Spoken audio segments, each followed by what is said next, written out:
Il y a un recouvrement du savoir, mais en dehors des structures connues.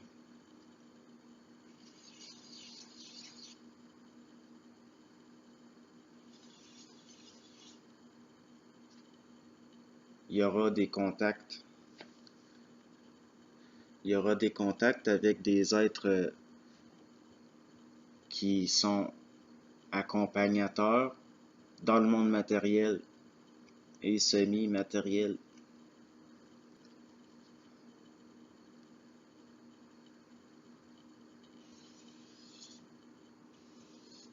La panique est un empêchement, un problème de gestion.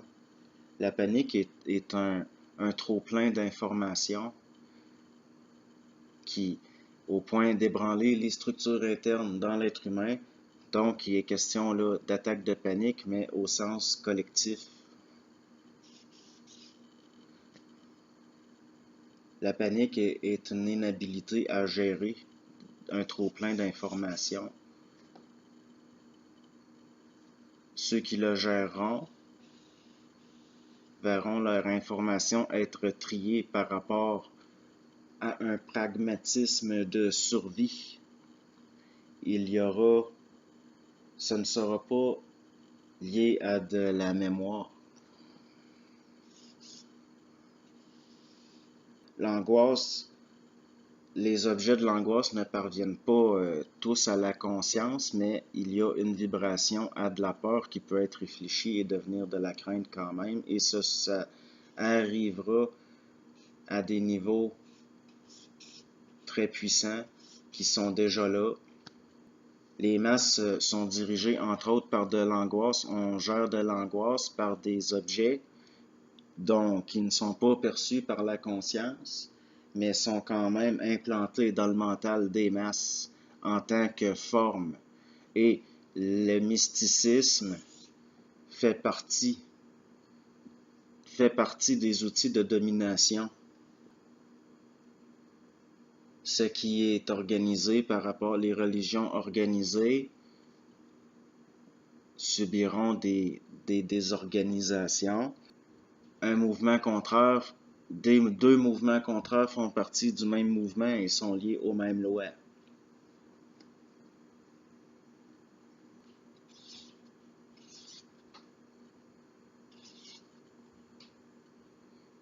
Il reste encore beaucoup de phases importantes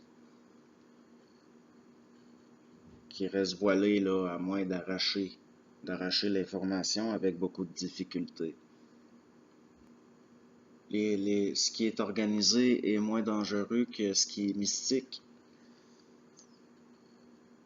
Ce qui est ni organisé ni mystique, c'est le début. C'est le début.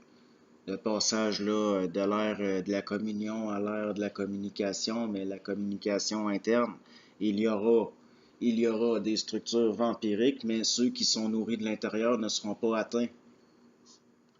Les médias servent à créer de l'angoisse. Quand vous pensez au terrorisme, que ces choses-là occupent votre esprit, viennent en pensée, c'est pour décentrer, empêcher la formation d'un centre d'être centrique. L'angoisse est un outil de domination. Il est rattaché au niveau de ce qui est perçu par la conscience à des formes dans le mental. Mais l'objet réel de la peur qui devient de l'angoisse parce que l'objet ne parvient pas tout à fait à la conscience, ça reste voilé et ça fait partie des outils de domination. En tant qu'outil de domination qui décentre l'individu, passe en grande partie à travers les médias et il y a ensuite une répétition au niveau d'une pollution mimétique par rapport à de la parole qui n'est pas réelle. Chaque fois que vous pensez à de la souffrance en dehors de vous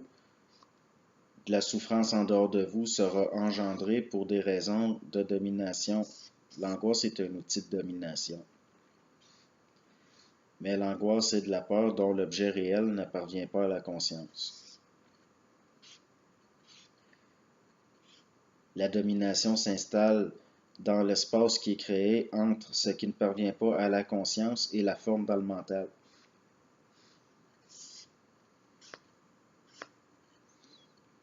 Il y aura un mysticisme technologique qui est déjà commencé. C'est encore un outil pour décentrer. C'est une évolution qui n'est pas réelle. La technologie actuelle est une superficialisation des lois d'évolution afin de décentrer.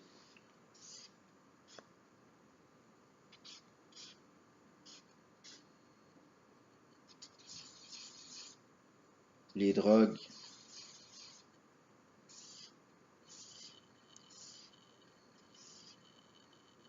L'angoisse en tant qu'outil de domination créera des activités de compensation et que ça coïncide avec la légalisation des drogues qui servira d'outil de compensation au niveau d'un décentrement qui s'accentue. Le mouvement devient fixe. Le mimétisme. La pollution intersubjective. Je parle encore.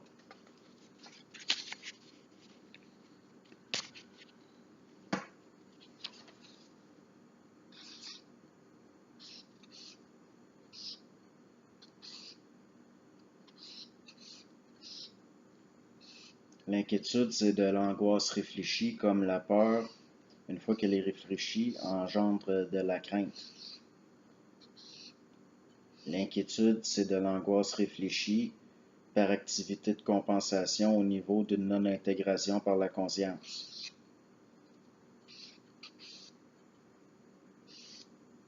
C'est lié à des lois de transformation. L'intégration est liée à des lois de transmutation. La domination empêche l'alignement. C'est son but. Ceux qui sont dominateurs sont dominés dans le mental par des forces qui ne sont pas intégrées par la conscience et qui passent à travers eux pour dominer autrui.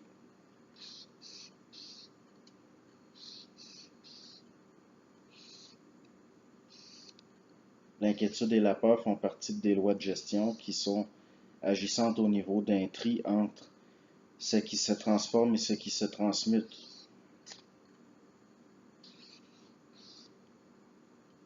Il doit y avoir un cloisonnement à ce niveau-là.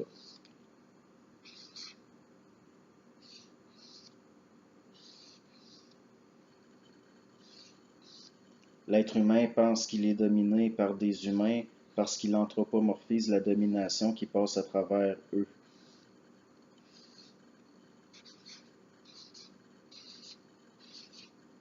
La hiérarchie sociale est une superficialisation des lois qui font qu'il y a différentes formes d'intelligence sur les plans.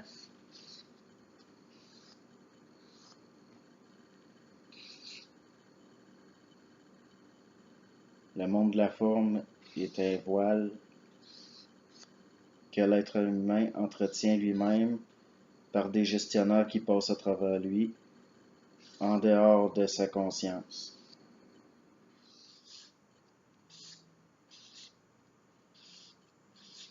Le sentiment de solitude n'est pas réel.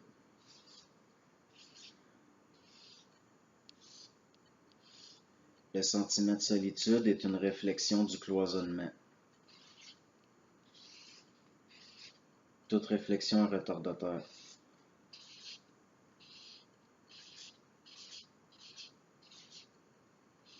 C'est une activité de compensation par rapport à l'incapacité partielle d'être reconnu par d'autres consciences ou de se reconnaître dans une autre conscience. La réflexion compense la vue restreinte. Le sentiment de solitude n'est pas réel, il est retardateur.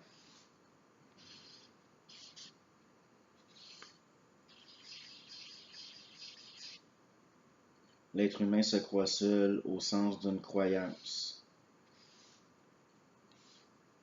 par compensation du fait qu'il est incapable de se savoir plusieurs, multidimensionnalité.